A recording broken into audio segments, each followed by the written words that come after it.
maanta waxaan iskugu nimid in aan muujino oo aan daahirino farxadda aan ku faraxsannahay nabigeena dhalashadiisa calayhi salaatu wasalaam, maadaama bishanu ay tahay bishii nebigu u dhashtay calayhi salaatu wasalaam.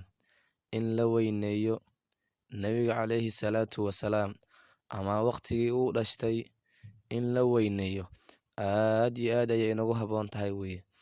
ilaahay wuxuu leeyahay oo qur'aankiisa kariimka uu ku leeyahay, waman yucadim shacaa'ir allah fa inaha min taqwa alquluub.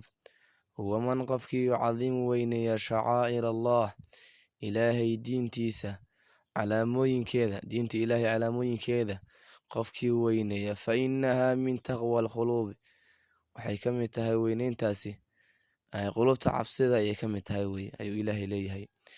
calaamooyinka diinta calaamada ugu weyn waa nebiga, calaamo ka weyn ma jirto.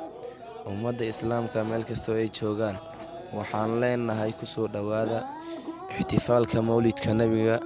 qof kasta oo muslim ah oo muxib ah dunida daafaheeda joogo, gaar ahaan soomaalidu, waxaan leenahay inay farxadda ee nebiga ku faraxsan yihiin inay muujiyaan oo ay ku muujiyaan cibaado iyo khayr.